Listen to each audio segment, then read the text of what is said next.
বিসমিল্লাহির রহমানির রহিম। আসসালামু আলাইকুম। জাতীয় দৈনিক সময়ের কথা পত্রিকায় আয়োজিত আজকের ইফতার মাহফিলে উপস্থিত প্রধান আলোচক, ক্রিকেটের সম্ভাব্য কাউন্সিলর প্রার্থী এবং জামাত ইসলামের শূরা সদস্য আমাদের প্রিয় ভাই জনাব জাকির হোসেন ভূঁইয়া, উপস্থিত ক্রিকেট মহিলা দলের সভানেত্রী আমাদের প্রিয় বোন সম্ভাব্য কাউন্সিলর প্রার্থী জনাবা সুসানা আক্তার, উপস্থিত বিশেষ অতিথিবৃন্দ। আমি এ পর্যায়ে আমাদের প্রোগ্রামের সূচনা করছি। আমাদের প্রোগ্রাম পবিত্র কোরআন তেলাওয়াতের মাধ্যমে হবে। পবিত্র কোরআন তেলাওয়াত করবেন আমাদের জাতীয় দৈনিক সময়ের কথা পত্রিকার বিশেষ প্রতিনিধি জনাব মাইনুদ্দিন। জনাব মাইনুদ্দিন।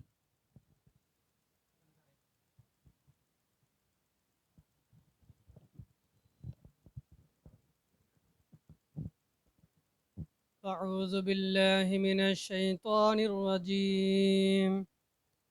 بسم الله الرحمن الرحيم.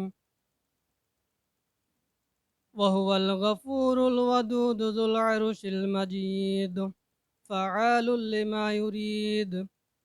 هل أتاك حديث الجنود فرعون وثمود بل الذين كفروا في تكذيب والله من ورائهم محيط. بل هو قرآن مجيد في لوح محفوظ. صدق الله العظيم.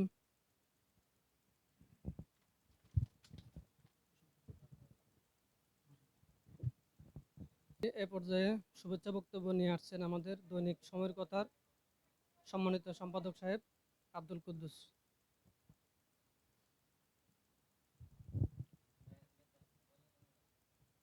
বিসমিল্লাহির রহমানির রহিম। জাতীয় দৈনিক সময়ের কথা পত্রিকা কর্তৃক আয়োজিত আজকের ইফতার ও দোয়া মাহফিলের উপস্থিত সম্মানিত প্রধান অতিথি, উপস্থিত সম্মানিত প্রধান আলোচক, উপস্থিত সম্মানিত বিশেষ অতিথিবৃন্দ, প্রিয় সাংবাদিক বন্ধুগণ, আসসালামু আলাইকুম ওয়া রাহমাতুল্লাহি ওয়া বারাকাতুহু। আমি সর্বপ্রথম ওই মহান রবের শুকরিয়া আদায় করছি, যিনি দীর্ঘ এক ভারতীয় আধিপত্যের বেষ্টনী থেকে, ফেসিস্ট স্বৈরাচার খুনি হাসিনা থেকে আমাদেরকে মুক্ত করে আজকের মুক্ত বাতাসে একটা ইফতার মাহফিলের সুযোগ করে দিয়েছেন। আমি দরুদ ও সালাম প্রেরণ করছি মানবতার মুক্তির দূত বিশ্বনবী হযরত মুহাম্মদ মুস্তাফা সাল্লাল্লাহু আলাইহি সাল্লামের রোজা মুবারকে। আমি আজকে শ্রদ্ধার সাথে স্মরণ করছি যারা ২৪-এর অভ্যুত্থানে যে সকল ভাইয়েরা বোনেরা নিজের জীবন বিসর্জন দিয়ে শহীদ হয়েছেন, আমি তাদের আত্মার মাগফিরাত কামনা করছি এবং মহান রবের দরবারে তাদের জন্য জান্নাতুল ফেরদৌসের প্রার্থনা করছি। সম্মানিত উপস্থিতি, পবিত্র রমজান মাস, রমজান মাস অনেক বড় নিয়ামতের মাস, এটা রহমতের মাস, এটা কোরআন নাজিলের মাস, ইসলামের অনেক অর্জনের মাস। এটা এই পবিত্র মাহে রমজান মাসে আল্লাহ পাক রব্বুল আলামিন কোরআনে বলেছেন, ইয়া আইয়ুহাল্লাযীনা আমানু কুতিবা আলাইকুমুস সিয়াম কামা কুতিবা আলাল লাযীনা মিন ক্বাবলিকুম লাআল্লাকুম তাত্তাকুন। আমি বক্তব্য দীর্ঘায়িত করব না, আমি আপনাদেরকে এটুকু বলতে চাই, এই রমজান মাসে যে যতটুকু যার স্থান থেকে ইবাদত করতে পারবে, আল্লাহর সন্তুষ্টিমূলক কাজ করতে পারবে, সেই আল্লাহর কাছে পছন্দনীয় ব্যক্তি হবে। এটাই হচ্ছে আল্লাহর ঘোষণা। আমি বলবো আজকে যারা উপস্থিত হয়েছেন আমাদের সম্মানিত অতিথিবৃন্দ সহ এবং সম্মানিত সাংবাদিক বন্ধুগণ, আমি আপনাদেরকে একটা কথা বলবো, আপনারা সকলেই এক একজন কলম যোদ্ধা, কলম সৈনিক। আল্লাহ রাব্বুল আলামিন যে জিহাদের কথা বলেছে, ওই জিহাদের মধ্যে সবচেয়ে বড় হাতিয়ার হচ্ছে আমার কলম, আমি মনে করি। কারণ কলমের প্রত্যেকটা খালেই কিন্তু পবিত্র। কারণ একটা অস্ত্র দিয়ে একটা মানুষ মারা হয়, কিন্তু একটা কলম দিয়ে চাইলে সমস্ত মানুষ মারা যায়, যেটা বাংলাদেশের ইতিহাসে হয়েছে, আপনারা দেখছেন। তো আপনারা যেমন কলম যোদ্ধা, আপনাদেরকে তেমন আল্লাহর কাছে কিন্তু এই কলমের জন্য জবাব দিতে হবে। যখন আপনাদের কলমগুলো সত্যের বিপক্ষে, অন্যায়ের পক্ষে, আপনাদের কলমগুলো যখন চলে টাকার বিনিময়ে হোক, হুমকির বিনিময়ে হোক, প্রাণের বই বিনিময়ে হোক, সেটা আপনি এখানে বেঁচে গেলেন, এখানে শেষ না। আপনার কিন্তু একটা জায়গায় গিয়ে এটার জন্য জবাব দিতে হবে আপনার আল্লাহর কাছে। তখন কিন্তু আপনি কোনো আটকে যাবেন, আপনি কতটুকু দায়িত্ব পালন করেছিলেন ওই জায়গায়। তো আমি আমার প্রতিনিধি এখানে যারা আজকে উপস্থিত হয়েছেন, আমি তাদেরকে বলবো, আমরা আলহামদুলিল্লাহ 5ই আগস্টের পর থেকে আমরা অনেক ষড়যন্ত্র মোকাবেলা করে আমরা অনেক দূরে গিয়ে গিয়েছি আমাদের পত্রিকা নিয়ে। তো সফলতার দ্বার প্রান্তে বললেই চলে। আমরা সেটা শীঘ্রই একদম সফলই হবে ইনশাল্লাহ। তো সেটা আপনাদেরকে জানিয়ে দিতে আজকে আমাদেরকে এখানে ডাকা আপনাদের। তো আপনারা যে যেখানে আছেন না কেন, যে যেখানে দায়িত্ব থাকেন না কেন, আপনারা আপনাদের কলমটা যেন সঠিক পথে চলে, সত্যের পক্ষে চলে, অন্যায়ের বিরুদ্ধে চলে, চাঁদাবাজ দখলবাজদের বিরুদ্ধে চলে। আমি সেটা চাই। যদি সেটা আপনারা যদি নিউজটা যদি আমাকে আজ পর্যন্ত যারা নিউজ দিচ্ছেন, আমি অনেককে বলছি, যদি আপনাদের ভয় লাগে কোনো জায়গায়, নিউজ আমাকে দিবেন, আমি আমার নামে করব, আমি জবাবদিহি করব। যদি আপনারা সত্য কিছু পান, আপনারা যদি সত্যটা পান আমাকে দিবেন। কারণ সত্য নিউজটা করাই আপনার দায়িত্ব, সত্য নিউজটা করাই আপনার দায়িত্ব, সত্যটা মানুষের কাছে পৌঁছে দেওয়াটাই আপনার দায়িত্ব। আপনারা দেখেছেন মিথ্যা দিয়ে কখনো কেউ টিকতে পারে না। আজকের বাংলাদেশের 5ই আগস্টের ইতিহাস হয়তো আপনাদের সবার মনে আছে। আপনারা সবাই জানেন এখানে যারা আছেন, মিথ্যা দিয়ে কিন্তু সে টিকতে পারে নাই। শেষ পর্যন্ত আল্লাহ তাকে বেইজ্জতি করে এই দেশ থেকে ছাড়া করছে। তো এটাই হচ্ছে একটা মিথ্যার শাস্তি। আপনি যতটুকু কর্ম করবেন ততটুকু ফল পাবেন। আপনি আজকে 500 টাকা নিয়ে একটা অন্যায়ের পক্ষে নিউজ করলেন, একজন সত্যকে আপনি ধ্বংস করে দিলেন, সেটা কিন্তু আপনাকে আল্লাহ একদিন ধরবে জায়গায়। সুতরাং আমি বলবো আপনাদের কলমটা যেন যেমন কলম পবিত্র, তেমন পবিত্রভাবে যেন কলমটা চলে। যদি সেক্ষেত্রে আপনাদের কোনো অসুবিধা হয়, আপনারা আমাদের হেল্প নেবেন। আর বর্তমানে আমাদের দেশটা কিন্তু বিশেষ করে গতকাল রাত থেকে আরো বেশি অস্থিরতা অনুভব করতেছি আমি দেশে। খুব অস্থির অস্থির মনে হচ্ছে দেশটা। তো আমরা আমাদের মাতৃভূমির জন্য দোয়া করব, এবং আপনারা যারা দায়িত্বশীল আছেন, আপনাদের উপর যেহেতু দেশের দায়িত্ব আছে নাগরিক হিসেবে, অনেকেই বলে আমি মন্ত্রী না, আমি এমপি না, আমি কেন বলবো?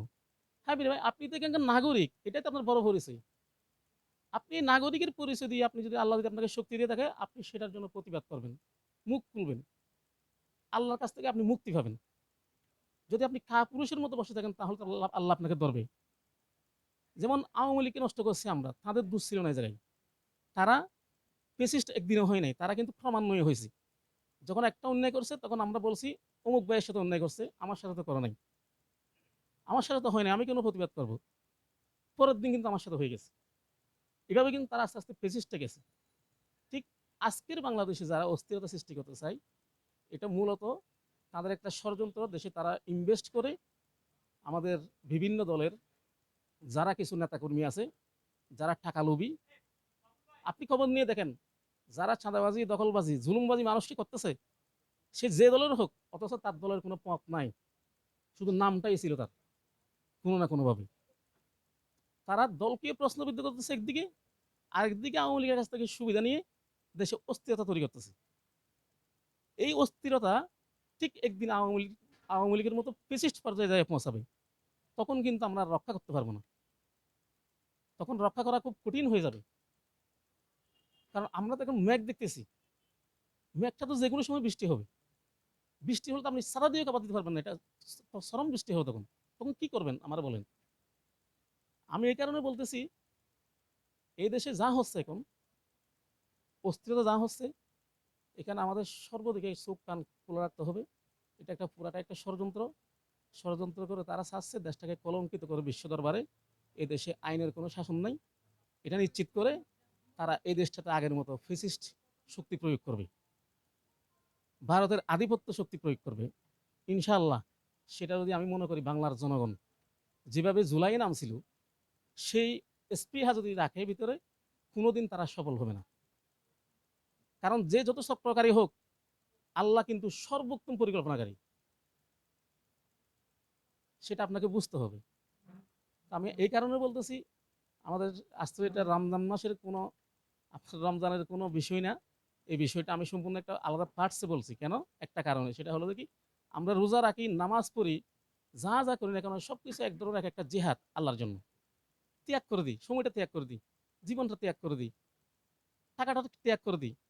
ঠিক যেটা আমরা এখন কলম দিয়ে লিখি, সেটাও কিন্তু আল্লাহর জন্য এক ধরনের ত্যাগ, এটা এক ধরনের জিহাদ এটা।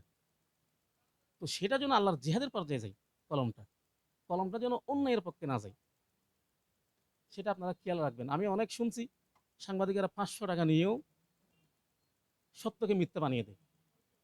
আল্লাহর রাস্তায় সেটা যেন না হয়, সেটা যেন না হয়। যদি আমাদের ক্ষেত্রে হয়, আমি যদি শুনি, অতীতে আমি অ্যাকশন নিয়েছি, এখন সাথে সাথে অ্যাকশন নেব বর্তমানে। সেদিন আপনারা জানেন, কিলকেতে একজন দর্শক বলে একজনকে হত্যা করা হয়েছে। সে হয়তো এখন বেঁচে আছে না বাঁচার মতো অনেকটাই। আমি খবর নিয়েছি, আমি নিউজটাও করছি বিস্তারিত লিখে। তো আমি ইনভেস্টিগেশন করে যতটুকু পাইলাম, ছেলেটার আসলে কোনো দোষ নেই ওই জায়গায়। এটা একটা সম্পূর্ণ একটা নাটক ছিল। তো কালকে তো এই নাটকটা আপনার জন্য হতে পারে। আজকে আপনাকে আপনার বউ করে বলতেছে আপনি বের হইয়েন না, যার যাই হোক, তোমার কি আসে যাই?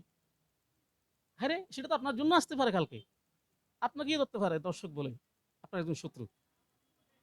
এই জিনিসগুলো আমাদেরকে চোখ কান খোলা রাখতে হবে। এই জিনিসগুলো আমাদেরকে মানুষকে বার্তা পৌঁছিয়ে দিতে হবে, মানুষকে সচেতন করতে হবে। যে যেখানে আছে ওখান থেকে মানুষকে বোঝাতে হবে যে দেশে একটা চক্র চলতেছে, একটা ষড়যন্ত্র চলতেছে। এই ষড়যন্ত্র থেকে আমরা কিভাবে মানুষকে সচেতন করতে পারি। তো সম্মানিত উপস্থিতি, প্রিয় সাংবাদিক বন্ধুগণ, আমি আজকে যারা উপস্থিত হয়েছেন এখানে, আমাদের প্রধান মেহমান, প্রধান আলোচক। তো আমাদের প্রধান মেহমান, উনি হচ্ছে আপনার সম্ভাব্য কাউন্সিলর প্রার্থী, উনি মহিলা দলের সভানেত্রী, আপনারা চিনেন কিলকেতের, উনি সূচনা আপা। আর আমাদের প্রধান আলোচক, আমাদের প্রিয় ভাই, উনিও কাউন্সিলর প্রার্থী, সূরা এবং কর্মপরিষদ সদস্য জামাত ইসলামের, উনিও কাউন্সিলর প্রার্থী, উনিও আমাদের মাঝে উপস্থিত আছেন, উনি প্রধান আলোচক। তো যেহেতু প্রধান আলোচক আমাদের মাঝে আছে, আমি বেশি দীর্ঘায়িত করবো না। আপনাদেরকে শুধু এটুকু বলবো, যে যে কাজ করেন, যে যে দায়িত্ব পালন করেন, ওই দায়িত্বটুকু যেন আপনি আল্লাহর কাছে জবাবদিহি করতে পারেন, সেটা যেন আপনার মাথায় ঢুকে, সেটা যেন আপনার ব্রেনটে ঢুকে, আপনার বিবেকের কাছে যেন আপনি আটকে যান কোনো একটা অন্যায় করতে গেলে। এই জিনিসটা আমি আপনার কাছে চাই। সেক্ষেত্রে আপনাদেরকে যা যা হেল্প করতে হয়, আমরা সেটা সেটা করব। যত বড় জুলুমবাজ হোক, যত বড় চাঁদাবাজ হোক, যত বড় দখলবাজ হোক, তারা কিন্তু অল্প। আমরা চোখে দেখি তারা অনেক বেশি বেশি না, আসলে তারা কিন্তু অল্প। আপনি খাড়ায় দেখেন, তারা একদম অল্প। কিন্তু আমি আপনি কথা বলি না বিধে তারা আস্তে আস্তে বাড়িয়ে যায়, তাদের সংখ্যাটা। সমস্যাটা ওই জায়গায়। তো সুতরাং আপনারা আমাদের জন্য দোয়া করবেন, আমাদের পত্রিকার জন্য আপনার মন খুলে দোয়া করবেন এবং সহযোগিতা করবেন। তো আমি সর্বশেষ আপনাদের জন্য দোয়া করে, আপনাদের প্রতি কৃতজ্ঞতা প্রকাশ করে আমি আমার বক্তব্য থেকে বিদায় নিচ্ছি। ওয়া আখিরু দাওয়ানা আলহামদুলিল্লাহি রাব্বিল আলামিন। আসসালামু আলাইকুম ওয়া রাহমাতুল্লাহ। উপস্থিতি, প্রিয় সাংবাদিক বন্ধুগণ,